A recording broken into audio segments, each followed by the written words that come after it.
কবিতা পাঠের সময় এখন। আমরা কবিতা পাঠে ছিলাম, আমরা কবিতা পাঠে আছি এবং আমরা কবিতা পাঠে থাকব। কবিতার করিডরে পত্রিকার সম্পাদক জয়ন্ত দত্তের উদ্যোগে কবিদের স্বহস্তে লিখিত কবিতার পাণ্ডুলিপি নিয়ে কয়েকটি কবিতার পুস্তিকা প্রকাশিত হয়েছে অতি সম্প্রতি। সেখান থেকে কয়েকটি পুস্তিকা থেকে আমরা কয়েকজন কবির কবিতা পাঠ করে শুনিয়েছি। এখন আজকে আমরা যিনি কবিতার করিডরে পত্রিকার সম্পাদক, যিনি এই পরিকল্পনার উদ্যোক্তা শ্রীমান জয়ন্ত দত্ত, তার নিজেরই কবিতা দিয়ে একটি পুস্তিকা, যেটা আপনারা স্ক্রিনের উপর দেখতে পাচ্ছেন, আলো ফেলি ছবি হয়। জয়ন্ত দত্তের কবিতা আছে এর মধ্যে, আলো ফেলি ছবি হয়। যথারীতি এই পুস্তিকাটিরও প্রচ্ছদের শিল্পী বিষ্ণু সামন্ত। আমরা এখান থেকে দু একটি কবিতা পড়ব, বাছাবাছি না করে সরাসরি কবিতার মধ্যে ঢুকি। প্রথম কবিতাটির নাম আলো ফেলি ছবি হয়। 1, 2, 3, 4, 5 পাঁচটি অংশে বিভক্ত। 1, ঝরে যাওয়া কাঠগোলাপের মায়া কে করে, সমাধি মারিয়ে তো দিব্যি হাঁটা যায়, এই সুনিয়ম বন্ধ হয়নি এখনো। 2, চারিদিকে তো ত্রাহি ত্রাহি রব, খাপ খোলা তলোয়ার, জামা খোলা মস্তান, সময়ের গুটিবাজি কজন বোঝে। 3 নম্বর অনুচ্ছেদে কিছু নেই, এটা নিছক গোঁজামিল মাত্র, ভালোবাসার নামে যতটা হয় আজকাল। 4, সুনিপুণ হাত বেড়ে ঘাম নেমে এলো, আমার নামে কবিতা লিখো। সুনিপুণ হাত বেড়ে ঘাম নেমে এলে আমার নামে কবিতা লিখো। কলমকে বলে দিও, পাগলামি রাখো, আসছে সে, এবার কিছু তো লেখো।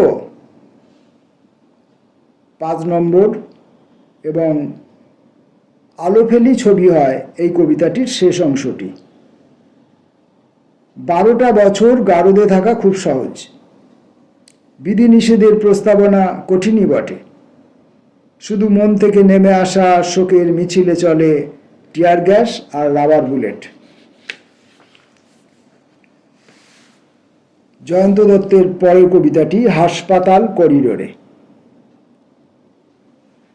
চোখের তারায় দীপ্ত আভা,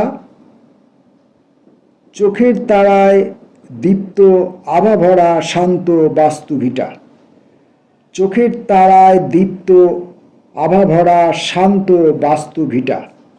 অতীতে যাব বলে খুলে নিই নিজেকে, একটু গোছালো সাধারণ নীরবতায় নেমে আসছে আলকাতরার মতো কেশ। শ্যাম্পুরা কেমন অস্থির চোখে নামিয়ে এনেছে সোনালি চাঁদ। আমার ভেতর একাদশীর ছায়া দীর্ঘ হয়। আসলে কি ছায়ারা বৃদ্ধ হয়? শব্দের চেয়ে নৈশব্দের তীব্রতা আমাকে এনে দেয় হাসপাতাল করিডরে। চারিদিকে মেডিসিন কর্নার, ক্লিন প্যাসেজ ও সাদা অ্যাপ্রন। পাটিসাপটার মতো কেউ শুয়ে আছে, আর তার হলুদ পা কেমন ঠান্ডা। হিম হিম শিহরণ, শান্ত ফোয়ারা নেমে আসছে কোথাও। জয়ন্ত দত্তর কবিতার পুস্তিকা, স্বহস্তে লিখিত কবিতার পুস্তিকা বা পাণ্ডুলিপি দিয়ে মুদ্রিত কবিতার পুস্তিকাও বলা যায়। পাণ্ডুলিপি দিয়ে লিখিত কবিতার পুস্তিকা, আলো ফেলি ছবি হয়। 3 নম্বর বা শেষ কবিতাটি পড়ব। এটিরও 5টি অংশ। 1 নম্বর, সাঁতারের জলে আমাদের কোনো পক্ষপাতিত্ব ছিল না। 2 নম্বর, সমস্ত হাঁসের চোখের জলরিম শুষে কেউ তো ছিল রোদ্দুরে ছায়াসম প্রেমিক।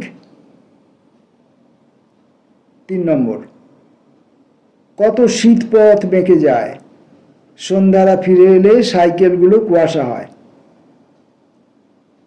4 নম্বর, ট্রয় নগরীর হেলেন বেরিয়ে পড়ে রাতে, কত শত যুদ্ধ আয়ুকর জুড়ে দেয় ট্রোজান অশ্ব।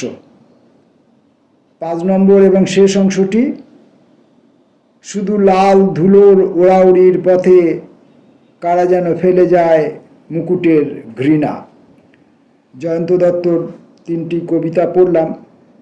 যে কবিতাগুলো আপনারা স্ক্রিনের মধ্যে দেখতে পাবেন, এটা মোবাইলের স্ক্রিন ছোট দেখায়, একটু বড় ল্যাপটপে বা কম্পিউটারে যারা দেখবেন তারা হয়তো ভালো দেখতে পাবেন পরিষ্কার। তবে জয়ন্ত দত্তর হাতের লেখা বেশ পরিষ্কার করে লেখা আছে। সম্ভবত আমার পড়তে তেমন অসুবিধে হয়নি। সম্ভবত জয়ন্ত দত্তের কবিতা পড়তে আমি খুব বেশি সংখ্যক ভুল করিনি। যদি একটি দুটি ভুল করে থাকি আর আমার মুখে উচ্চারণের জড়তাজনিত কারণে যেটুকু ত্রুটি হয়ে থাকে তার জন্য